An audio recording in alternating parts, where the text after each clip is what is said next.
사도 바울은 로마서 8장에 확신에 찬 하나님의 사랑과 자신의 믿음을 고백했습니다.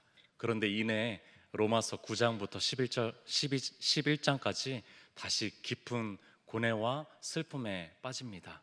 이해하기 힘든 한 가지가 남아 있기 때문에 그렇습니다. 하나님의 구원은 전적인 은혜입니다. 선물과 같습니다. 그래서 예수 그리스도를 믿는 모든 사람들은 이 구원의 은혜를 다 누릴 수가 있습니다. 그런데 그렇다면 도대체 바울 자신을 포함해서 이스라엘 백성들은 어떤 의미를 가지냐는 것입니다. 하나님에게 선택받고 그 백성으로 살아간 수많은 이스라엘의 역사, 그것은 도대체 무슨 의미를 가지고 있냐는 것입니다. 예수님 오신 이후로 이 민족은 이제 아주 끝난 것인가? 아무 의미 없는 민족이 된 것인가? 도대체 이스라엘은 어떤 민족인가? 과거, 오늘, 미래. 9장은 과거, 10장은 현재, 또한 11장은 미래에 대해서 선포하고 그 고뇌를 풀어가고 있는 바울의 모습을 보게 됩니다. 정체성에 대한 이야기죠. 이스라엘에 대한 정체성에 대한 이야기입니다. 바울은 이스라엘을 여전히 포기하지 않았어요. 자신도 유대인이기 때문에 그렇죠. 신학은 크게 두 가지를 우선적으로 다룹니다. 첫 번째는 신론입니다. 하나님이 누구신가라는 거죠. 두 번째는 인간론입니다. 사람이 도대체 어떤 존재인가. 철학은 인간론에 집중하는 거죠. 도대체 우리가 어떤 존재인가, 어떻게 살아야 되는가. 우리가 그것에 철학은 그렇게 집중한다면은 기독교 신학은 신론을 바탕으로 해서 인간론이 있습니다. 하나님을 제대로 알아야지 인간을 제대로 알 수 있다라는 것이 바로 기독교 신학입니다. 하나님에 대한 이해가 없이는 나라는 존재를, 인간이라는 존재를 제대로 알 수가 없다라는 것입니다. 뿌리, 근원, 원인, 목적, 목표가 되는 그 하나님을 알지 못한다면은 우리 인간을 아무리 샅샅이 뒤지고 검색해 봐야 그 인간을 제대로 알 수가 없다라는 것이 기독교 신학입니다. 우리 베데사부에 연고 없는 그런 친구들이 있습니다. 장애인 생활 시설에서 자라왔던 친구들이 있고 지금도 지금 양육되어서 그곳에 살고 있는 친구들이 몇몇이 있습니다.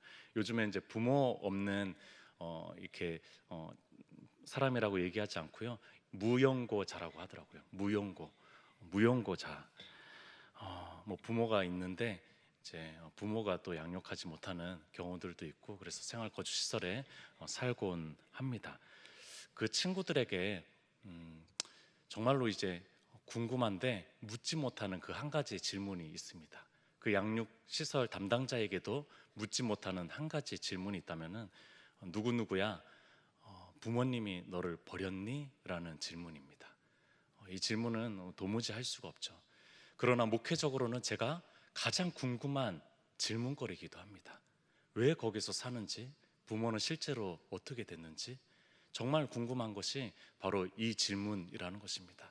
그러나 이제 할 수는 없는 그런 질문이죠. 당사자에게는 너무나 잔인한 질문이죠.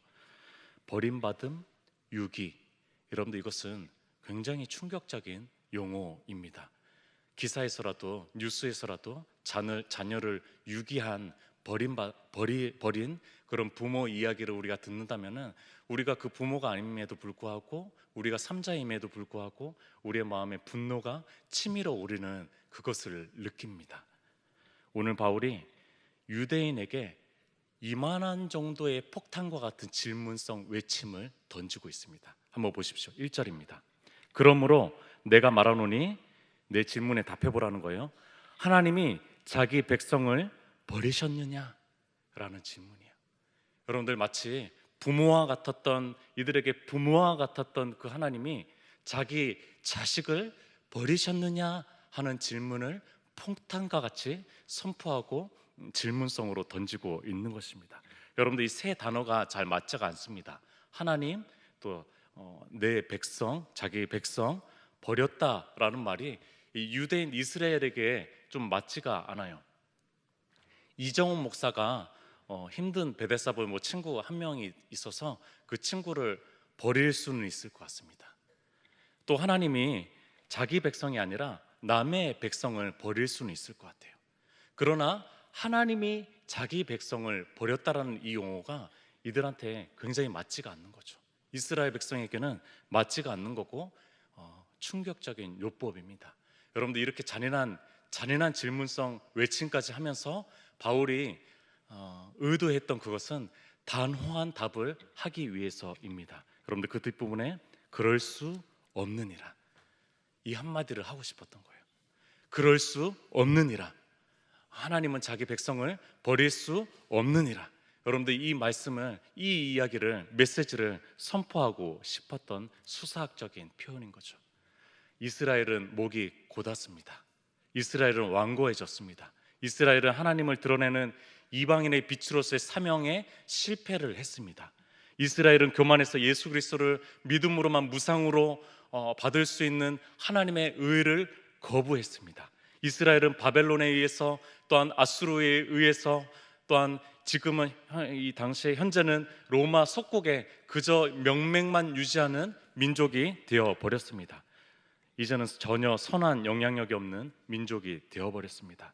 여러분들 오늘 1절 말씀을 메시지 성경, 유진 피터슨이 좀 현대어로 이렇게 번역한 메시지 성경으로 한번 제가 읽어드리도록 하겠습니다. 그렇다면은 하나님께서 이제 이스라엘이라면 넌덜러리가 나서 그들과 아예 절교하시려 한다는 말입니까? 그렇지 않다라는 것입니다. 여러분들 그렇지 않아요. 제가 만약 하나님이었으면은 넌덜러리가 나서 새 창조를 생각했을 것입니다. 이들을 그냥 포기하고 새 창조를 생각했을 거예요. 그러나 하나님은 그럴 수 없느니라 라고 바울이 선포하고 있습니다. 바울은 세 가지의 근거를 들어서 하나님은 당신들을 버리지 않았습니다라고 천명하는데요, 첫 번째, 개인적인 논거입니다. 1절 끝부분에 나도 이스라엘인이요 아브라함의 씨에서 난 자여 베냐민 지파라. 여러분들 자신도 이스라엘인이라고 얘기하고 있어요. 자신이 유대인 중에 유대인이라고 얘기하고 있습니다. 여러분들 그 사람이 구원받았다라는 거예요. 포기하지 않았다라는 거죠. 그 명명백백한 증거물이 있는데 그 증거물은 바로 자신이라고 얘기를 하고 있습니다. 구원받은 가장 큰 증거물이 무엇입니까? 여러분들 그것은 바로 나입니다. 나라는 거예요. 혹시 이 중에 믿음의 가정이 아닌 그런 불신자의 가정에서 여전히 홀로 신앙생활을 하고 있는 저와 같은 우리 성도님들이 계십니까? 여러분들 어쩌면은 그런 사람, 그런 나가 여러분들 그 가족을 포기하지 않았다라는 하나님의 강력한 메시지입니다. 여러분들 그 가족을 포기하지 않았어요. 여러분들 그 불신자 가정을 포기하지 않았다는 거예요. 여러분들 그 증거물로 내가 있는 거예요. 여러분들 그 증거물로 우리 성도님들이 있으신 것입니다. 홀로 믿음의 사람으로 서 있다고 해도 오히려 그것이 하나님께서 완전히 그 가게를, 그 가정을 버리지 않았다라는 증거라는 것입니다. 두 번째, 신학적인 논거입니다. 2절을 보겠습니다. 하나님이 그 미리 하신 자기 백성을 버리지 아니하셨나니. 여러분들 하나님께서 미리 하셨다라는 이 신학적인 표현을 통해서 하나님은 버리지 않는다라는 거예요. 미리 하셨다. 여러분들 이것은 굉장히 신학적인 용어입니다. 하나님께서 선택하셨다라는 뜻이 담겨 있고요, 하나님께서 참으로 사랑한다라는 뜻이 담겨 있고요, 또 하나님께서 언약을 주신다라는 뜻이 담겨 있고, 그 안에는 헤세드, 구약의 헤세드, 포기하지 않는, 끊을 수 없는 사랑이라는 뜻이 담겨져 있는 것이 미리 아심이라는 것입니다. 여러분들 이 신학적인 이유를 들어서 하나님께서 너희들을 포기하지 않았어 라고 얘기하는 것입니다. 세 번째, 성경 역사적인 논거입니다. 2절 중간 부분을 보겠습니다. 너희가 성경을 한번 찾아보자. 엘리야를 가리켜 말한 것을 알지 못하느냐. 엘리야 그 나와 있는 성경을 한번 뒤적뒤적 해보자 라고 얘기하는 거죠. 그러면서 4절 중간 부분만 보겠습니다. 내가 나를 위하여 바알에게 무릎을 꿇지 아니한 사람 7,000명을 남겨두었다. 여러분들 하나님은 항상 이스라엘을 완전히 버려두지 않았다는 거예요. 완전히 포기한 적은 한 번도 없다라는 것입니다. 남은 자들을 두셨다라는 것입니다.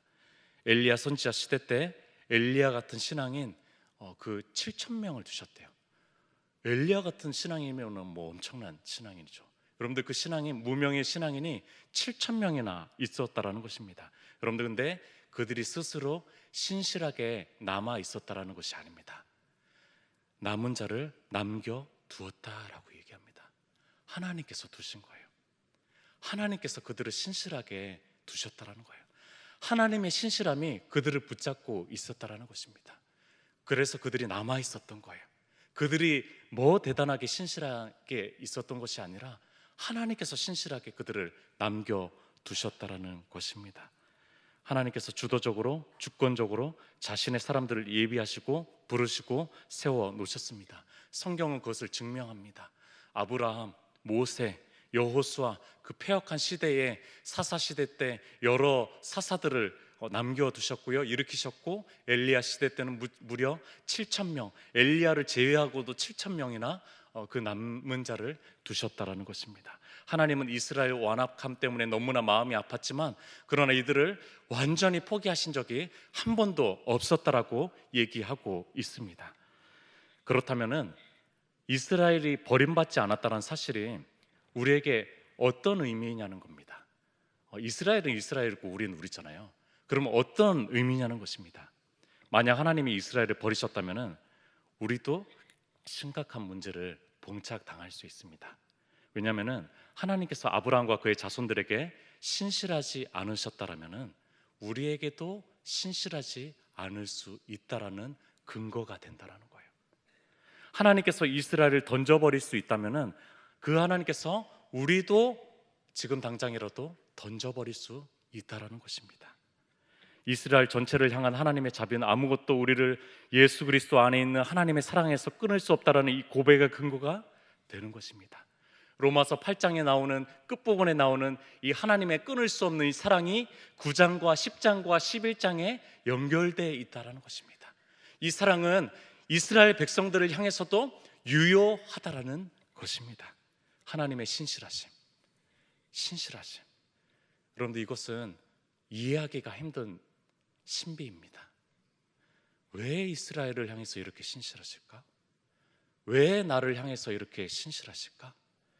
여러분들 이것은 도무지 이해할 수 없는 하나님의 신비라는 것입니다. 그래서 성경은 참 어렵습니다. 그래서 늘 설교단은 더 어렵습니다.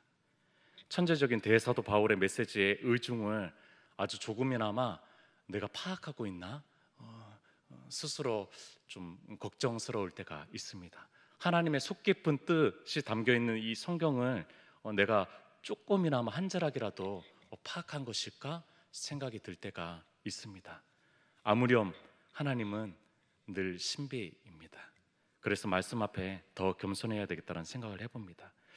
더 이해하기 힘들고 놀라운 신비로운 말씀 한 구절이 제 마음에 이렇게 다가왔는데 12절입니다. 12절.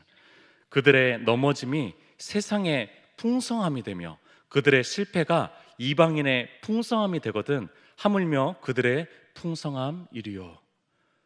세 번역으로 한 번만 더 들어보십시오. 이 신비로운 말씀을 이스라엘의 허물이 세상의 부유함이 되고 이스라엘의 실패가 이방 사람의 부유함이 되었다. 좀 이해하기가 힘들더라고요. 저는 이 구절을 좀 이해하기가 힘들었습니다. 누군가의 넘어짐과 허물이 다른 사람을 풍성하게 했대요. 누군가의 실패가 다른 사람을 부유하게 했대요. 여러분들 우리가 잘 되고 잘 나가고 성공해야지 다른 이들을 그리고 세상을 풍성하게 하고 부유하게 한다라고 우리는 늘 생각을 하잖아요. 그런데 실수와 실패와 이 허물조차도 하나님 안에서는 또한 구원의 은혜가 되고 또한 부유함의 풍성함의 통로가 된다라고 얘기하고 있어요. 여러분들 이것을 논리적으로 제가 설명을 못 하겠어요. 이거 신비이기 때문에 저는 제 머릿속에서는 이것을 어떻게 좀 풀어갈 수가 없을 것 같습니다. 어떻게 어떤 민족의 어떤 사람의 실패가 다른 사람의 부유함이 될까? 그러나 역사가 증명하고 있어요. 이스라엘이 무너짐으로 인해서 이방인 그리스도인들, 정말 하나님을 또 신실하게 믿는 사람들이 이렇게 많아지고 있다라는 거죠. 참 이해하기가 힘듭니다. 여러분들 이 말씀을 접하면서 이런 분명한 하나의 메시지는 받습니다. 하나님은 심지어 인간의 죄와 허물과 실수까지도 구원을 위한 계기로 삼으신다는 것입니다. 참 어떻게 설명할 수는 없어요. 그러나 이런 질문을 좀 던지게 됩니다. 무엇이 진정한 성공인가? 주님 안에서 무엇이 진정한 성공인가? 한번 생각해 보게 됩니다. 그리고 하나님의 섭리와 경륜 안에서 실패는 어떤 의미를 가지게 되는가? 여러분들, 우리가 하나님의 일하시는 방식을 다 이해할 수가 없습니다. 거의 불가능에 가깝습니다. 우리는 큰 그림을 볼 수 있는 능력이 안 돼요. 안 되기 때문에 그러나 우리의 어쩌면 실패조차도요 의미가 있을 수 있다라는 거예요. 하나님께서는 사용하는 그런 또 통로가 될 수 있다라는 생각을 해봅니다. 우리가 가장 소중히 여기는 것들이 덧없이 사라질 때가 있습니다. 우리가 삶의 버팀목이라고 여겼던 것들이 속절없이 무너질 때가 있습니다. 우리 발이 수렁 깊은 그런 어두운 곳에 빠져 들어갈 때가 있습니다. 그러나 어쩌면은 그때가 하나님의 신비로운 하나님의 은혜와 사랑을 경험할 수 있는, 더 진하게 경험할 수 있는 그런 시간일 수도 있겠다라는 생각을 해봅니다. 잊지 마십시오. 우리의 실수와 실패는 끝이 아닙니다. 여러분들, 주님 안에서의 우리 성도들의 실패와 실수는 끝이 아니라는 거예요. 주님 안에서의 완전히 끝난 인생은 없습니다. 완전히 망하거나 무너진 인생은 없다라는 것입니다. 여러분들, 칼빈의 신학, 칼빈주의자들이 만들었겠죠. 정리를 했겠죠. 칼빈은 그렇게 5가지로 얘기하진 않았는데요. 칼빈주의 신학에서 5가지 주요 신학이 있는데 그걸 튤립이라고 이니셜로 얘기합니다. 그 마지막이 성도의 견인입니다. 성도의 견인이라는 이 5번째 굉장히 유명한 신학이 있습니다. 여러분들, 이 교리는 성도가 하나님을 배신하지 않거나 배도하지 않는다라는 의미가 아닙니다. 여러분들, 이것은 그 구원을 시작하신 하나님께서 그 성도의 부족한 것을 끝까지 견디고 인내해 주신다라는 의미입니다. 하나님의 보존하시는 능력은 결코 실패하지 않는다라는 신학입니다.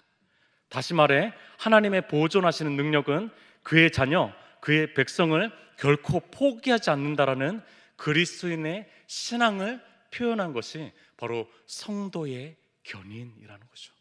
하나님 백성의 견인이라는 거예요. 하나님 자녀의 견인이라는 것입니다. 우리가 끝까지 견딜 수 있는 것은 하나님께서 견인해 주시고 보호해 주시기 때문입니다. 하나님께서 팔로 우리를 둘러 끌어안아 주시기 때문입니다. 어제 이제 주일 예배 전에, 베데사부 예배 전에 학생 한 명이 한 2시간 전에 와가지고 좀 교제를 나눌 수가 있었습니다. 일찍 와서 베데사부 사무실에서 제가 좀 작업을 하면서 이런저런 지적장애인 2급의 친구가 와서 이런저런 얘기를 하는데 문득 이런 생각이 들었어요. 너 사도신경 고백할 수 있어? 갑자기 그런 생각이 들더라고요. 이 친구의 신앙을 좀 이렇게 점검하고 싶었어요. 갑자기 그러더니만 네라고 하더니만 갑자기 찬양을 하더라고요. 우리 베데사부는 사도신경을 찬양으로 고백하거든요. 갑자기 이렇게 얘기하거든요.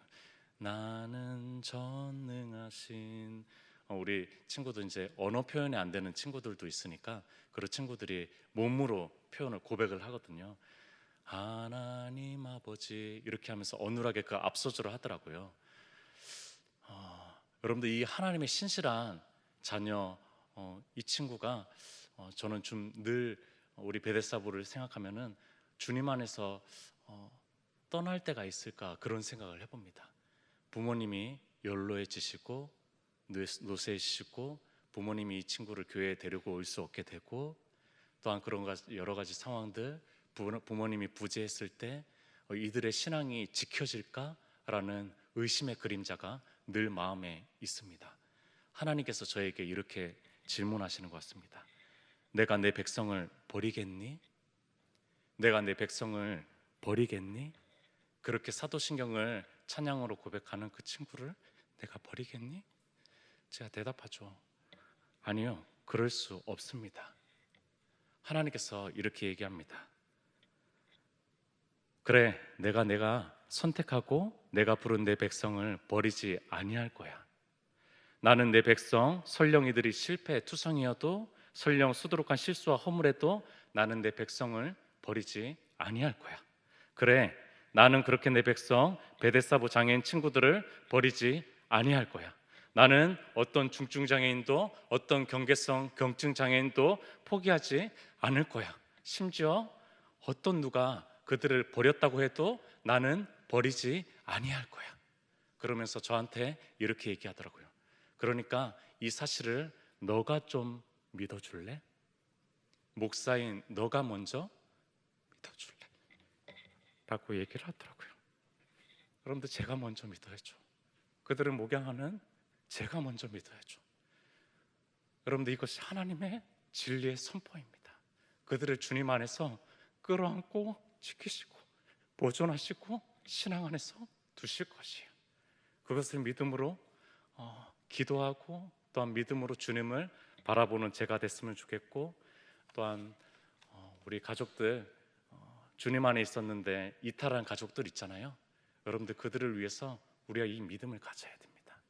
여러분들, 하나님께서는 선택한 자신의 자녀를 포기하지 않으실 거예요. 여러분들, 이 믿음을 가지고 기도할 수 있었으면 좋겠습니다. 우리 같이 통성으로 함께 기도했으면 좋겠습니다. 하나님께서 믿음을 촉구하십니다. 이 성도의 견인이라는 이 신앙을 우리의 마음에 촉구하십니다.